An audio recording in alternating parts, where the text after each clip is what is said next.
بسم الله الرحمن الرحیم. با عرض سلام خدمت شما دانش آموزان عزیز و آرزوی سلامتی و تندرستی برای همه شما.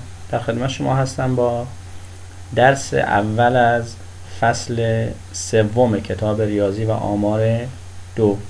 فصل سوم ما وارد بحث آمار میشیم که درس اول تحت عنوان شاخصهای آماری. این درس توی چند تا کلیپ خدمت شما ارائه میشه. حالا توی جلسه اول ما خود بحث شاخصهای آماری، تعریف شاخصها و اولین شاخصی که بررسی میکنیم شاخص بهای کالا و خدمات هست و توی فیلم های بعدی انشالله بقیه شاخصهایی که توی کتاب شما بررسی شده رو با هم مرور میکنیم.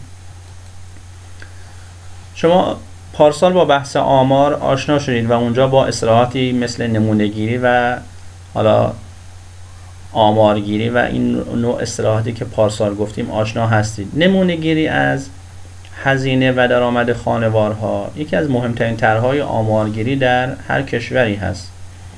مثلا تا فکر کردید که متوسط درآمد ماهانه خانوارهای یک کشور رو چجور حساب می‌کنه؟ مثلا یک خانوار متوسط درآمدش چقدر هست؟ اینو اگه بخوان محاسبه کنن حالا توی مباحثی که مطرح میشه، مثلا توی همین مبحث یارانه و حالا بقیه مباحثی که مطرح میشه و بخوان یه مقیاسی داشته باشن که مثلا یه خانواده یا یک خانوار این یارانه بهش تعلق میگیره یا تعلق نمیگیره، اینجا میان از اصطلاحاتی تحت عنوان مثلا متوسط درآمد ماهانه خانوار و این نوع اصطلاحات استفاده میکنن که اینجا میخوایم اینا رو با یه مثال با هم بررسی کنیم. یه مثال خیلی ساده میگیم متوسط درآمد کارکنان یه مؤسسه تجاری، میخوام یه کار محاسباتی روش انجام بدیم، یه بررسی های روش انجام بدیم. یه 10 نفر از کارمندان این مؤسسه تجاری رو انتخاب کردن و درآمد ماهیانه هر کدومشون رو نوشتن. درآمد ماهیانه هر کدوم از اینها رو نوشتن. نفر اول مثلا 1000 که واحد 1000 تومان هست، یعنی این 1000 ضرب در 1000 تومان میشه که میشه 1,000,000 تومان. حالا ما برای اینکه اعداد کوچیک بشن اینجوری نوشته شده. حالا درآمد ماهیانه 10 نفر بر حسب 1000 تومان به این صورت هست. گفته میانگین و میانه درآمد ماهیانه اونا چقدره؟ این اصطلاحاتی که ما پارسال باهاش آشنا شدیم. میانه رو اول اگه بخوایم بگیم، اگه یادتون باشه برای محاسبه میانه می اومدیم داده هامونو از کوچیک به بزرگ مرتب میکردیم. الان اینا داده های ما هستن، اینا رو بیایم از کوچیک به بزرگ مرتب کنیم به این ترتیب میشن. ما اینجا 4 تا 1000 داریم، خب 4 تا 1000 رو می نویسیم، بعد 2000 هست که 2 تا 2000 داریم، 2 تا رو می نویسیم، 3000 هم 3 تا داریم که می نویسیم و یه دونه 4000 که کلن میشن 10 تا. اینا داده هامون از کوچیک به بزرگ چه کار کردیم؟ مرتب کردیم. حالا میانه رو چجور حساب میکردیم؟ اون داده ای که دقیقاً وسط قرار میگرفت میشد میانه. اینا چون زوج هستن یه دونه داده نمیتونیم پیدا کنیم که وسط قرار گرفته، پس میایم دوتای وسط رو در نظر میگیریم که الان 4 تا قبلشون هست و 4 تا بعدشون. میانگین اینا رو حساب میکنیم که میانمون به این ترتیب میشد 2000 به اضافه 2000 تقسیم بر 2 که میشه چند؟ 2000. این میشه میانه این درآمد ماهیانه افراد. میانگین اگه بخوایم حساب کنیم، میانگین چطور حساب میکردیم؟ میانگین میومدیم اینا رو جمع میزدیم تقسیم بر تعداد. تعداد چند نفر؟ 10 نفر. خب میانگین بخوایم حساب کنیم جمع ایناست. اگه اینا رو بخوایم جمع بزنیم ما 4 تا 1000 داریم، پس میشه 4 ضرب در 1000 به اضافه 2 تا 2000 داریم، پس میشه 2 ضرب در 2000. 3 تا 3000 داریم، میشه 3 ضرب در 1000 و یه دونه 4000 که اگه اینا رو جمع بزنیم میشه 15000. چند نفر ما انتخاب کرده بودیم؟ 10 نفر. تقسیم بر 10 میشه 1500. پس میانگین شد 1500. به این ترتیب اومدیم میانه و میانگین اینا رو چیکار کردیم؟ محاسبه کردیم. حالا میگه هیئت مدیره این مؤسسه تجاری تصمیم گرفتن به کارکنانی که درآمد کمتری دارن یارانه پرداخت کنن. خود اون مؤسسه اومد یه بررسی انجام داد، بعد گفت حالا بیایم به اون کارکنانی که درآمد کمتری دارن یه یارانه، یه کمکی به حقوقشون چیکار کنیم، مثلا اضافه کنیم، یارانه بهشون بدیم. به نظر شما به چه کسانی باید یارانه پرداخت شود؟ خب اگه بیایم یه بررسی حالا خیلی ساده و اجمالی رو این بکنیم، میگیم حالا افرادی که اینجوری بگیم میانگین درآمدشون از میانگین درآمد کمتره، ما بیایم به اینا یارانه بدیم. اونایی هم که از این میانگین بیشتره بهشون یارانه تعلق نگیره مثلا. پس میگیم افرادی که درآمد ماهانه‌شون از میانگین یا میانه افراد چی باشه؟ کمتر باشه. که اگه بخوایم بررسی کنیم، حالا اینجا میانگین و میانمون شد 2000، میانگینمون شد چقدر؟ 1500. حالا این دیگه بستگی داره به تصمیمی که مثلا هیئت مدیره میگیره. میگه ما میانه رو در نظر میگیریم، کمتر از میانه رو بهشون مثلا حالا یارانه بدیم یا میانگین. ما اینجا اگه بررسی کنید، حالا این 2000 و 1500 هر دوتا رو اگه ملاک قرار بدیم، باز میبینید که اونایی که هزارن هم از 2000 کمترن هم از 1500. پس به فرد شماره 1، شماره 3، شماره 8 و شماره 10 طبق این حالا الگویی که ما طبق این تعریفی که ما گفتیم باید چی بدن؟ یارانه بدن. حالا اومدیم میخوایم دقیق تر اینو بررسی کنیم. ما اینجا فقط خود افراد رو در نظر گرفتیم، اما اگه بیایم ببینیم هر فرد تعداد اعضای خانوارش هم در نظر بگیریم، تعداد اعضای خانوار هر فرد رو در نظر بگیریم و ببینیم میانگین و میانه درآمد هر فرد چقدره، یعنی هر فرد خانواده. الان این فرد شماره 1 که درآمدش 1000 تومان هست، این درآمد رو باید بین 3 نفر تقسیم کنه. یعنی بیایم حالا اون تک تک اعضای خانواده اگه بخوایم براشون این درآمد رو در نظر بگیریم میشه چقدر؟ خب خیلی ساده برای این قسمت اول متوسط درآمد اعضا، یعنی هر عضو رو میتونیم حساب کنیم که برای هر عضو این 1000 رو اگه بر 3 تقسیم کنیم میشه 333 ممیز 3. حالا به صورت اعشار اگه در نظر بگیریم، ما یه دونه بعد از ممیز در نظر گرفتیم. اینجا این که درآمدش 3000 هست، تعداد اعضای خانواده‌اش چند نفرن؟ 4 نفرن. خب میایم 3000 رو بر 4 تقسیم میکنیم میشه 750. این که درآمدش 1000 فقط یه نفره، پس 1000 تقسیم بر 1 میشه همون 1000. 4000 چند نفر اعضای خانواده‌اش هستن؟ 5 نفرن. 4000 رو بر 5 تقسیم کنیم میشه 800. 3000 رو بر 1 تقسیم کنیم همون 3000. 3000 اینجا 7 نفر اعضای خانواده‌اش هستن.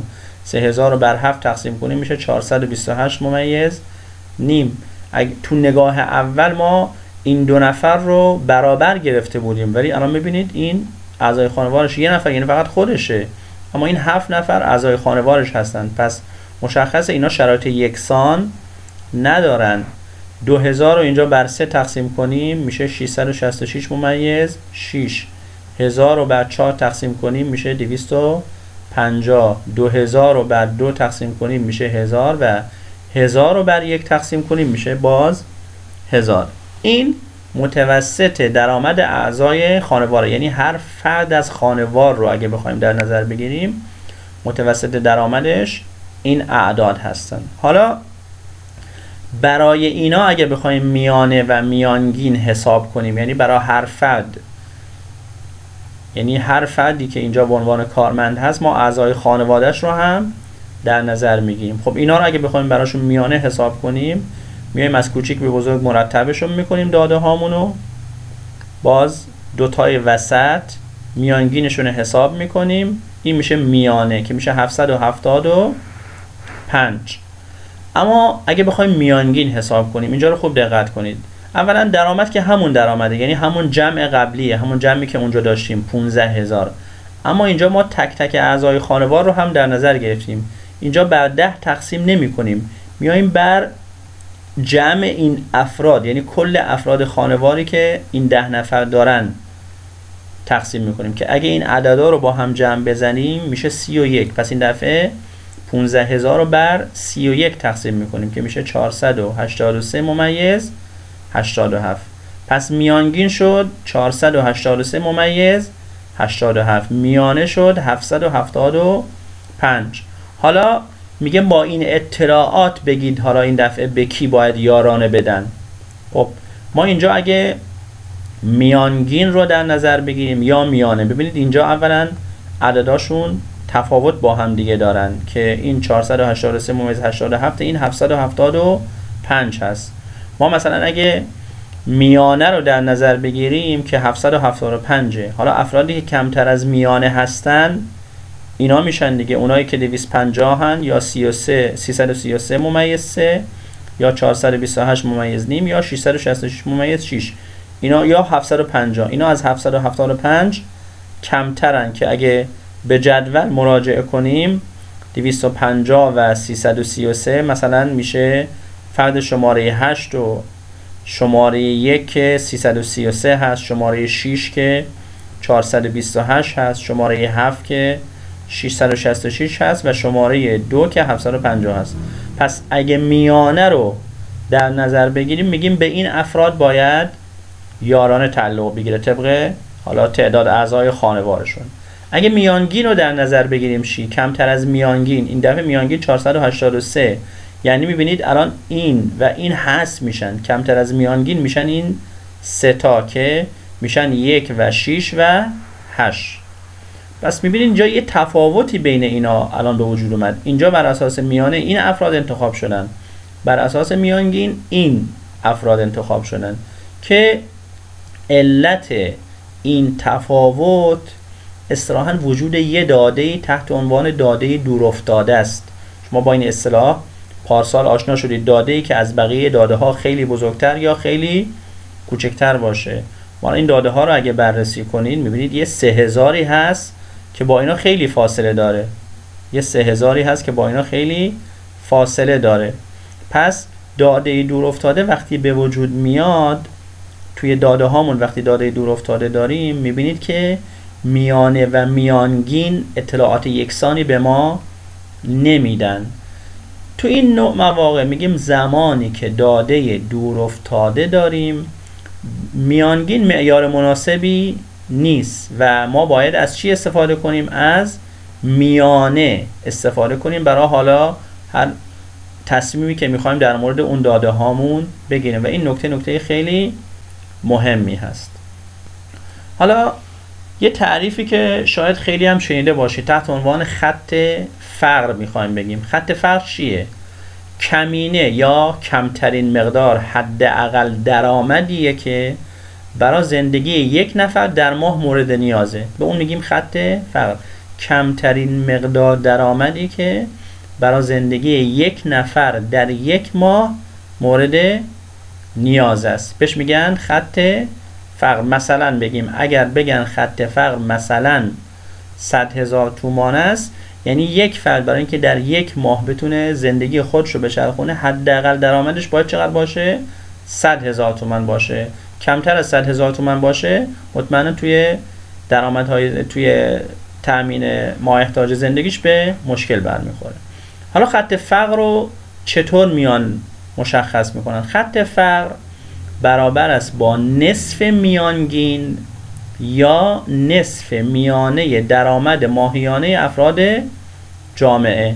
ما تو مثال قبلی اومدیم خود میانگین یا میانه رو بررسی کردیم، گفتیم حالا اونایی که کمتر از میانه یا کمتر از میانگین هستن.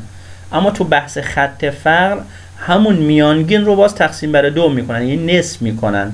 میانه رو هم تقسیم بر 2 میکنیم، نصف میکنیم، اون میشه خط فقر. حالا خط فقر رو میتونیم بر اساس میانگین تعریف کنیم یا بر اساس میانه، که توی نکته آخر قبلی گفتیم اگر داده هامون توشون داده دورافتاده باشه میانگین به درد نمیخوره، بهتره که از میانه استفاده کنیم. اگه داده دورافتاده نباشه میایم از میانگین استفاده میکنیم. پس برای محاسبه خط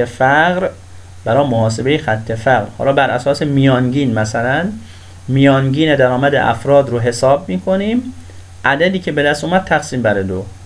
بر اساس میانه باز همین کار انجام دادیم، میانه درآمد رو حساب میکنیم تقسیم بر 2، اون میشه خط فقر بر اساس میانه یا میانگین. حالا تو فعالیت قبلی خط فقر رو به دو روش میخوایم حساب کنیم. خب تو فعالیت قبلی میانگین چقدر شد؟ 483 ممیز 87. میانه چقدر شد؟ 775.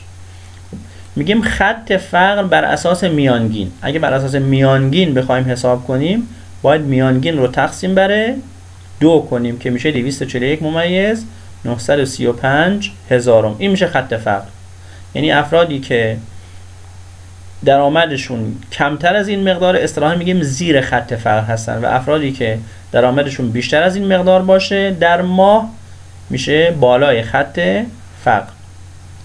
بر اساس میانه اگه بخوایم خط فقر رو حساب کنیم این دفعه میایم میانه رو تقسیم بر 2 میکنیم. 775 تقسیم بر 2 و خط فقر بر اساس میانه میشه 387 ممیز 5 دهم یا 387 و نیم. یه خط فقر بین المللی هست که اون توسط بانک جهانی مشخص میشه. حالا اینجا تو کتاب گفته در سال جاری. این مال سالیه که کتاب اولین بار این کتاب تألیف شد و چاپ شد که مربوط به 3-4 سال پیش میشه که گفته در حدود 4000 تومانه. اما الان اگه بخوایم حساب کنیم چون 1.25 دلار هست 1.25 دلار رو اگه حساب کنیم چیزی الان تا با مبالغ امروزی چیزی نزدیک 27000 تومان یا الان تو این حدود در میاد. یعنی خط فقر بین المللی 27000 تومان برای هر نفر در روز تعیین شده است. اینجا خوب دقت کنید در روز گفته، یعنی اگه درآمد یه نفر از 27000 تومان در روز کمتر باشه زیر خط فقر، اگه بیشتر باشه بالای خط فقر هست. پس این هم از بحث خط فقر بین المللی. حالا ما این فصل عنوان شاخص‌های آماریه. شاخص یعنی چی؟ یه معیار آماریه که تغییرات نسبی در جامعه آماری رو نشون میده و حالا شاخص‌های مختلفی وجود دارن که ما اینجا می‌خوایم اونا رو با هم بررسی کنیم حالا انشاءالله توی این درس و جلسات آینده. یه نکته در مورد شاخص‌ها بگیم. شاخص‌ها نه تنها مانند جدول‌های فراوانی و نمودارها متغیرهای داده‌ها را خلاصه می‌کنند، بلکه واقعیت‌های مفیدی در مورد جامعه رو به سادگی به ما نشون میدن و امکان مقایسه رو فراهم می‌کنند. مثلا همون خط فقری که در موردش صحبت کردیم شاخصی است که افرادی را که حداقل درآمد برای زندگی را ندارند مشخص می‌کند. این شاخص به ما کمک می‌کند در طی زمان امکان بررسی تأثیر سیاست‌های دولت‌ها برای فقر زدایی رو رصد کنیم یا بررسی کنیم. یه مثال خیلی ساده اصلا در مورد شاخص و مفهوم شاخص اگه می‌خوایم متوجه بشیم، شما ماشین توی داشبورد خودرو اگه نگاه کنید میان انبوه اتفاقاتی که داخل خودرو میفته مهمترین شاخص‌ها رو میان به راننده نشون میدن. مثلا یه دماسنجی هست که چراغ هشدار دمای مثلا آب ماشین رو نشون میده.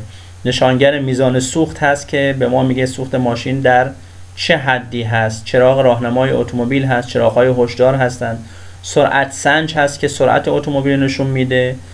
دور موتور هست و بقیه شاخص‌های دیگه‌ای که توی اون قسمت هستن. اینا هر کدوم یه شاخص هستن، یعنی میان یه اطلاعاتی در مورد اون اتفاقاتی که داخل اون خودرو داره میفته به ما نشون میدن. یه مثال خیلی ساده برای اینکه مفهوم شاخص رو متوجه شیم. حالا ما این شاخص ها رو میاریم توی مباحث آماری و اقتصادی پیاده میکنیم.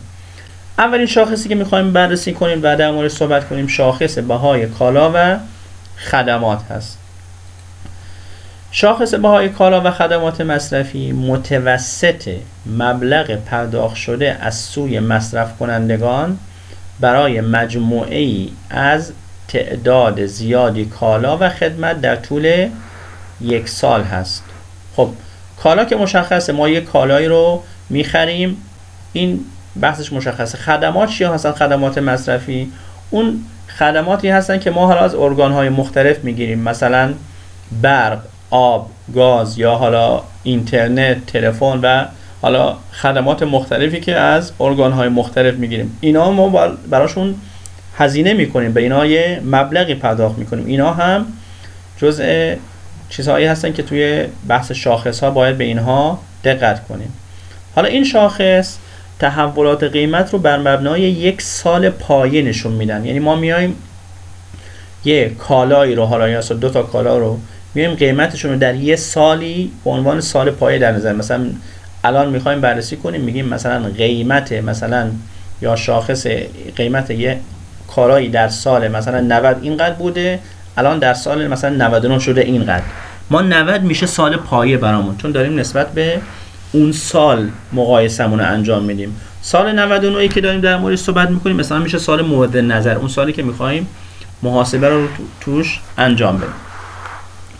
چطور بیایم شاخص بهای کالا و خدمات رو محاسبه کنیم؟ اولین کار انتخاب سال پایه است. ما باید سال پایه‌مون رو مشخص کنیم که حالا توی مسائلی که ما بررسی میکنیم معمولا سال پایه مشخصه، میگن این به عنوان سال پایه هست. سال پایه معمولا حالا سالهای قبل رو ما به عنوان سال پایه در نظر میگیریم. گام دوم یا مرحله دوم انتخاب سبد مصرفی خانوارها در سال پایه است. یعنی نگاه میکنیم این خانوار این کالاهایی که ما داریم در مورد صحبت میکنیم چه میزان مصرف کرده توی از هر کدوم از این کالاها. گام سوم محاسبه هزینه خانوار در سال پایه و سال مورد نظر. یعنی ما هزینه خانوار رو در سال پایه به صورت جدا، در سال مورد نظر هم به صورت جدا بر اساس سبد مصرفی. یعنی میگیم میزان مصرف در سال پایه چقدر بوده ضرب در قیمت اون در سال پایه. میزان مصرف رو ما معمولا تو سال پایه و سال مورد نظر یکی در نظر میگیریم، اما قیمت ها یا اون شاخص هاشون فرق میکنه. پس در سال پایه هر کالایی میایم میزان مصرف یا اصطلاحاً اون وزنش رو در قیمتش ضرب میکنیم. این برای سال پایه. برای سال مورد نظر هم به همین ترتیب، حالا اون سالی که میخوایم بررسی انجام بدیم، قیمت یا شاخصش ضرب در وزنی که مصرف میشه. این دوتا رو به دست میاریم، هزینه خانوار در سال پایه به صورت جدا، هزینه خانوار در سال مورد نظر. حالا مهم نیست کدوم اول باشه کدوم دوم، محاسبه رو انجام میدیم. بعد از اینکه اینا رو به دست آوردیم، شاخص بهای کالا و خدمات مصرفی رو چیکار میکنیم؟ محاسبه میکنیم که یه رابطه داره که الان اینجا در موردش صحبت میکنیم. این مثال رو میخوایم بررسی کنیم. اگر در سبد خانواری مصرف سالیانه دو کالای آ و بی به ترتیب 110 و 40 کیلوگرم باشه، یعنی خانوار در هر سال از کالای آ به میزان 110 کیلوگرم استفاده میکنه، از کالای بی به میزان 40 کیلوگرم. پس این خوب دقت کنید تو این نوع مسائل، این ترتیبی که میگه وقتی میگه آ و بی، پس این 110 و 140، 110 به آ برمیگرده، 40 به بی. این میزان اون مصرفی که داره انجام میشه. حالا شاخص بهای دو کالای آ و بی در سال 90 که به ما گفته اینو بگیرید به عنوان سال پایه، 50 و 120، یعنی در سال پایه کالای آ شاخصش 50 هست، کالای بی شاخصش 120 هست. در سال 98 که این نسبت به 90 جدیدتره، پس این میشه سال مورد نظرمون، برابر 80 و 140. به ترتیب باز خوب دقت کنید، کالای آ میشه 180، کالای بی میشه 140. شاخص بهای این دو کالا رو گفته حساب کنید. خب گفتیم سال مورد نظر محاسبهش رو انجام میدیم، سال پایه محاسبهش رو انجام میدیم. پس میگیم سال مورد نظر یعنی سال 98. خوب به این قسمت دقت کنید، هزینه خانوار چقدر هست؟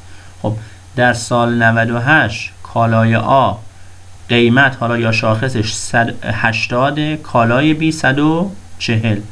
خب اما وزن یا میزان مصرف چقدره؟ کالای آ 110 کیلوگرم مصرف میشه. خب این 110 کیلوگرم رو ضرب در قیمتش میکنیم، پس میشه 80 ضرب در 110 یا 110 ضرب در 80، تفاوتی نمیکنه. این برای کالای آ. برای کالای بی چی؟ کالای بی 140 در سال مورد نظر هست، اون شاخصش، وزنش چقدره؟ 40، میزانش 40، پس میشه 140 ضرب در 40 یا 40 ضرب در 140. پس این میشه کالای آ که میایم اون وزن یا مقدار مصرف رو در شاخص ضرب میکنیم. کالای بی هم به همین ترتیب وزن یا مقدار مصرف رو در شاخص تو سال 98 که همون سال مورد نظر هست. 110 رو ضرب در 80 کنیم میشه 8800.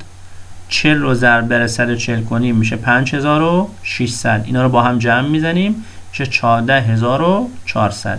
این میشه هزینه خانوار در سال مورد نظر یا همون سال 98. حالا میایم در سال پایه هم همین کار رو انجام میدیم.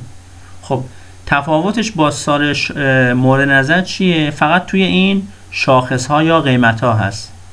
کالای آ اینجا 50، خب 50 ضرب در 110 میشه.